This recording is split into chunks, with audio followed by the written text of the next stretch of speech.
আপনি কি জানেন একটা সহজ ইন্ডিকেটর আপনাকে বলে দিতে পারে কখন মার্কেট শান্ত আর কখন বড় মুভ আসতে চলেছে? হ্যাঁ, সেটাই হলো বলিঞ্জার ব্যান্ড।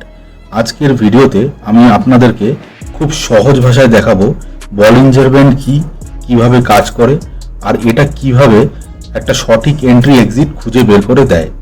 তাই ভিডিওটি 1 সেকেন্ডও মিস করবেন না, প্রথম থেকে শেষ অবধি দেখুন।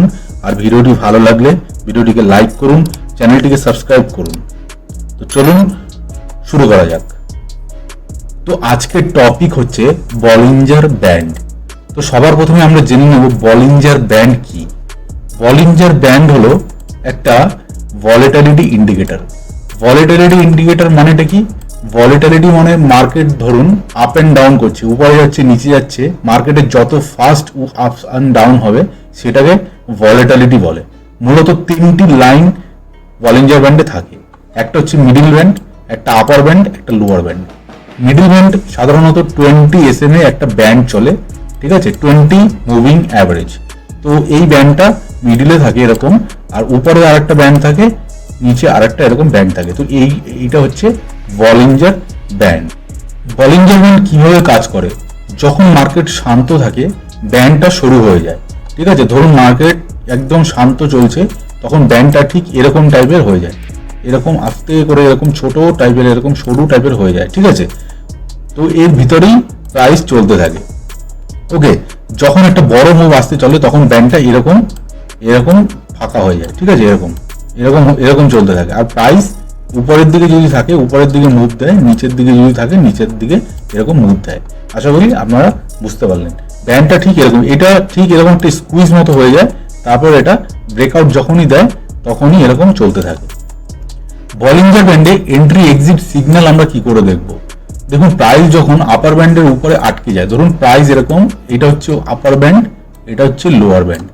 প্রাইস যখন এরকম চলতে থাকে, এরকম ধরুন আপার ব্যান্ডের উপরে গিয়ে আটকে যায়, ঠিক আছে, তখন এখান থেকে কি হয়, সেল, এখান থেকে সেল একটা ইনিশিয়েট করা যেতে পারে।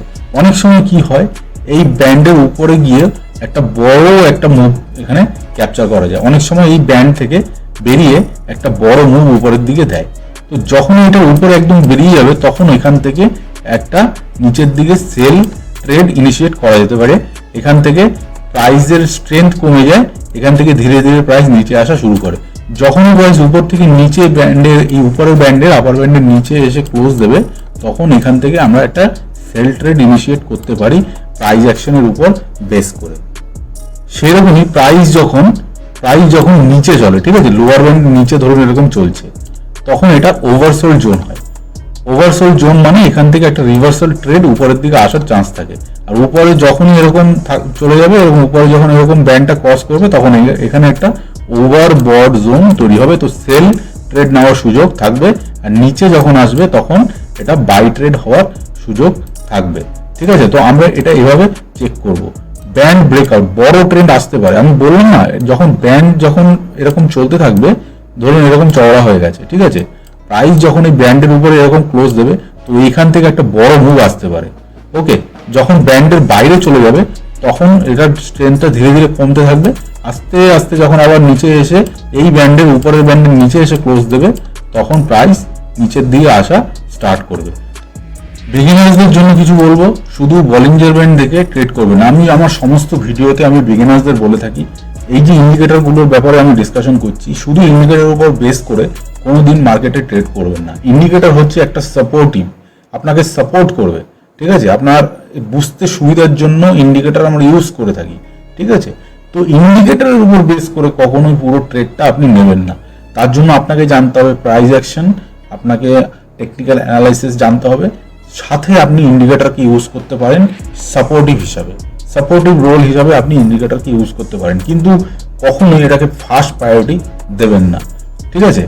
সাথে যদি আপনি RSI MACD, আমি RSI MACDর উপরেও ভিডিও বানিয়েছি, সাপোর্ট রেজিস্ট্যান্স আপনাকে দেখতে হবে, ঠিক আছে। এইগুলোর সাথে যদি আপনি এটাকে কম্বিনেশন করে কাজ করেন তাহলে খুব ভালো অ্যাকুরেসি দেয়।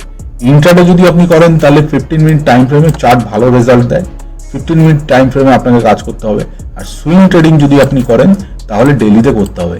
আমি আপনাদের চার্টে গিয়ে পুরো ডিটেলে এটা দেখাবো কিভাবে কাজ করতে হয় এবং কিভাবে বলিঞ্জার ব্যান্ড আপনি প্লট করবেন এবং ক্যান্ডেলস্টিক প্যাটার্ন কীরকমভাবে থাকলে আপনি কিভাবে এন্ট্রি এক্সিট নেবেন সেগুলো আমি চার্টে গিয়ে ডিটেলে ডিসকাশন করব।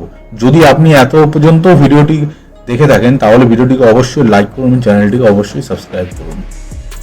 তো প্র্যাকটিক্যাল এক্সাম্পল আমরা চার্টে গিয়ে দেখব।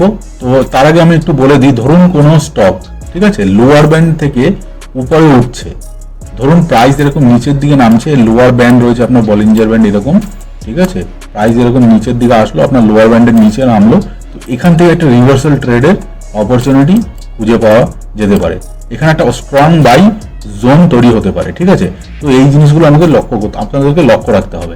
আবার সিমিলারলি প্রাইস যখন উপরের দিকে যাবে, এই উপরের যে ব্যান্ডটা ধরুন এরকম উপর দিকে গেল, তো এখান থেকে কি হবে, এটা ওভারবট জোন হয়ে যেতে পারে। তো এখান থেকে আবার প্রাইস রিভার্সাল করে নিচের দিকে আসতে হবে। এখানে যখনই উপরের দিকে যাবে এই ব্যান্ডের উপরে, তখন এখানে একটা profit booking and sell signal এখানে আপনারা দেখতে পারেন।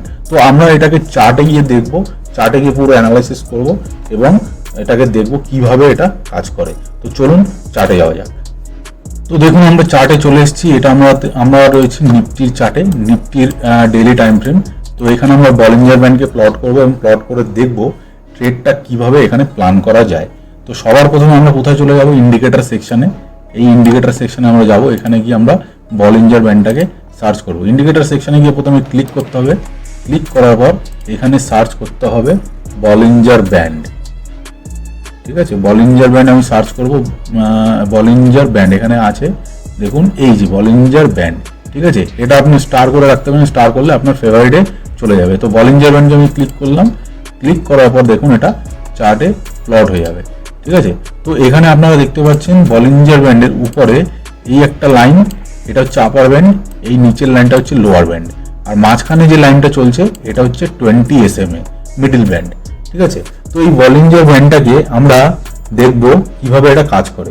তো দেখুন সবার প্রথমে আমি এখান থেকে শুরু করি। দেখুন প্রাইস এখান থেকে নিচে নামছে, এখান থেকে নামার পর দেখুন ঠিক এই জায়গাটায় যখনই বলিঞ্জার ব্যান্ডের নিচের লোয়ার ব্যান্ড এখানে টাচ করেছে, এখান থেকে দেখুন এখান থেকে গ্রিন ক্যান্ডেল তৈরি করেছে, ঠিক এখান থেকে দেখুন বাউন্স করে উপরের দিকে গেছে। তো এই জিনিসটা মাথায় রাখুন, যখন প্রাইস নিচে আসবে লোয়ার ব্যান্ডে টাচ করে উপরের দিকে যাওয়া শুরু করবে, তো আপনার টার্গেট হতে পারে উপরে আপার ব্যান্ড, ঠিক আছে, উপরের ব্যান্ড, এই ব্যান্ডটা অবধি যাবে।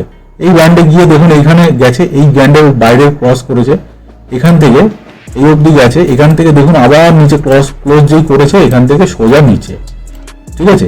আমি যেটা বললাম, প্রাইস যদি আপার ব্যান্ডের বাইরের দিকে চলে যায়, এখানে গিয়ে এটার স্ট্রেংথ, এখানে গিয়ে দেখুন স্ট্রেংথ এটা কমে গেছে, এখানে দেখুন এই পজিশনে এখানে একটা ভালো মুভ দিয়েছে। অনেক সময় এটা মুভটা অনেক বড় হয়, ঠিক আছে, কিন্তু যখনই দেখবেন পরপর গ্রিন ক্যান্ডেল, যদি বলিঞ্জার ব্যান্ডের বাইরে কোনো ক্যান্ডেল ক্লোজ করে গ্রিন ক্যান্ডেল আর পরপর গ্রিন ক্যান্ডেল হতে থাকে, তারপরে যদি একটা রেড ক্যান্ডেল আসে তখনই আপনাকে রেডি হয়ে যেতে হবে, ঠিক আছে। তো এইখান থেকে দেখুন যেই রেড ক্যান্ডেলটা হয়েছে, রেড ক্যান্ডেলের পরের ক্যান্ডেলটা আপনাকে দেখতে হবে, দেখুন নিচে ক্লোজ করেছে, ঠিক আছে। ক্লোজ করার পর দেখুন কন্টিনিউয়াসলি নিচে ফল, তারপরে ঠিক আবার নিচের ব্যান্ডে টাচ করে আবার ধীরে ধীরে উপরে যাওয়া শুরু করেছে, ঠিক আছে। তো আপনি প্রতিটা জায়গায় আপনি লক্ষ্য করলে আপনি দেখবেন উপরের ব্যান্ডে যে টাচ করছে, টাচ করে আবার নিচে আসছে, কোনো সময় 20 SMA আপনার 20 SMA কে সাপোর্ট নিয়ে আবার উপরে যেতে পারে, কিন্তু আপনি টার্গেট নেবেন উপরের ব্যান্ড আর নিচের ব্যান্ড। উপরের ব্যান্ডে টাচ করলে নিচের ব্যান্ড অবধি আসবে, আর নিচের ব্যান্ডে টাচ করলে উপরের ব্যান্ড অবধি যাবে। এই জিনিসটা যদি আপনি লক্ষ্য করেন তাহলে দেখবেন খুব ভালো কাজ করবে। দেখুন এইখান থেকে এই উপরের ব্যান্ডে টাচ করেছে, এই দেখুন এইখান থেকে বাইরে বেরিয়েছে, ঠিক বাইরে গিয়ে ক্লোজ করেছে গ্রিন ক্যান্ডেল, তারপরে একটা রেড ক্যান্ডেল। আপনারা দেখবো, আমরা কি দেখবো, যখনই এখানে কোনো গ্রিন ক্যান্ডেল উপরের দিকে যাচ্ছে বাইরের ব্যান্ডে, আপার ব্যান্ডে, ঠিক আছে, আপার ব্যান্ডের এখানে যখনই যাবে তখন এখানে আমাদের দেখতে হবে, আমাদের ওয়েট করতে হবে এখানে একটা রেড ক্যান্ডেলের ফরমেশনের জন্য। দেখুন এখানে রেড ক্যান্ডেল যেই হয়েছে তখন আমাদের রেডি হয়ে যেতে হবে। প্রাইস দেখুন এখান থেকে কন্টিনিউয়াসলি নিচে ফল, যখন নিচে আসবে ঠিক তার উল্টো, যখনই ধরুন নিচে আসবে, এই নিচে আসলো, এখানে যখন আসবে তখন এই নিচের ব্যান্ডে যখন টাচ করবে তখন এখানে আমাদের ওয়েট করতে হবে একটা green candle, bullish green candle, okay. তো দেখুন এই গ্রিন ক্যান্ডেলটা এখানে তৈরি হয়েছে, এখান থেকে দেখুন এখন আপসাইডে যাচ্ছে। নিফটি এখন দেখুন ট্রেড করছে 24,980, ঠিক আছে। প্রাইস এখন যাবে এই আপার ব্যান্ডে টাচ করবে, টাচ করার পর আবার একটা নিচের দিকে মুভ দেওয়ার চান্স আছে, ঠিক আছে। এইটা হচ্ছে বলিঞ্জার ব্যান্ডের বেসিক এটাকে আপনি চার্টে ইমপ্লিমেন্ট করে দেখতে পারেন। এর সাথে আপনি MACD আপনি অ্যাড করতে পারেন, মুভিং অ্যাভারেজ অ্যাড করতে পারেন। অ্যাড করে ট্রেডটাকে আরও স্ট্রং আপনি এটাকে ধরতে পারবেন। তাহলে এখন নিশ্চয়ই বুঝতে পারলেন বলিঞ্জার ব্যান্ড শুধু একটা ইন্ডিকেটর নয়, বরং মার্কেটের ফিউচার মুভ বোঝার টুল। যদি ভিডিওটি আপনার ভালো লেগে থাকে তাহলে অবশ্যই লাইক করুন, আর এরকম share market related Bangla video পাওয়ার জন্য চ্যানেলটিকে অবশ্যই সাবস্ক্রাইব করুন। দেখা হচ্ছে পরের ভিডিওতে। নমস্কার।